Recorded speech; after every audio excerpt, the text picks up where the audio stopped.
You ever get that feeling? You look at your bank statement, or you open your closet, or you just scroll through your phone and you just feel buried? All these subscriptions you don't even remember signing up for, clothes you never wear, apps just screaming for your attention. Well, if you feel like you're on a treadmill, constantly being pushed to buy, to upgrade, to consume, you're not going crazy. You're just caught in the modern consumer trap. So let's talk about how it works and, way more importantly, how we can get out of it. And wow, that quote really hits home, doesn't it? One writer put it just like that, saying, "We're being turned into consumption machines, or even, get this, human garbage cans for everything from junk food to stuff we just don't need." The most important thing to get right now is that this feeling, it is not a personal failure. It's the result of a massive system that's been designed, very deliberately, to keep us all wanting more. So that really is the million-dollar question, isn't it? Why do we do it? And the answer has almost nothing to do with a lack of willpower. Nope. It's all about understanding these incredibly powerful forces, both economic and psychological, that are engineered to drive our every move. So let's break down exactly what they are. All right, to really wrap our heads around this, we've got to zoom way out. Because that personal pressure you feel to buy something, that's just one tiny gear in a gigantic global engine that runs on one thing, our spending. Okay, just look at this number, $61 trillion. By 2025, that's the projected total for consumer spending around the world in just 1 year. That is a mind-boggling amount of money. It just goes to show you how much the entire global economy depends on all of us continuously buying things. And this engine, it's not slowing down. It's actually speeding up fast. In 2025 alone, we're talking about an estimated 129 million new people joining what they call the global consumer class. To put that in perspective, that's like adding the entire population of Japan to the market in a single year. But where is all this growth actually coming from? Well, here's where it gets really interesting. This growth is not spread out evenly at all. A staggering 81% of all new consumers are expected to come from Asia. It's the emerging economies that are really driving the future of all this consumption. So this trap we're talking about, it's not just a Western thing anymore. It has gone completely global. Okay, so that's the big picture, the massive scale of it all. But how does this engine actually get to us on a personal level, right? How does it convince each and every one of us to play along?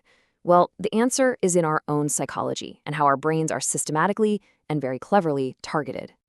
It all starts with this little chemical in your brain, dopamine. Now, here's what most people get wrong. We think of dopamine as the pleasure chemical, but it's not. It's actually the anticipation chemical. It's the chemical of wanting. And advertisers know this inside and out. They design ads specifically to trigger that exciting feeling of wanting something new, which creates this loop where the desire to buy actually feels better than owning the thing itself. And you know what? Our own mental shortcuts are often used against us. Marketers are experts at exploiting these cognitive biases to just bypass our logical thinking. Think about the bandwagon effect, right? You see a product labeled #1 bestseller, and suddenly you feel like you're missing out. Or scarcity bias, that limited time offer that triggers our deep-seated fear of loss. And then there's anchoring, where they trick you into thinking you're getting a great deal by putting a $100 watch right next to a $1,000 one. They're all designed for one thing, to get an emotional, impulsive yes out of you. And this really gets to the absolute core of it all.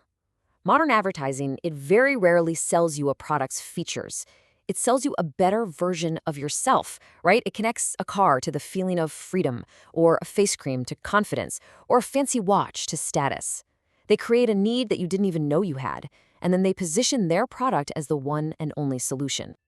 But it's not just about clever psychology anymore. Oh no, the very business models themselves have completely changed.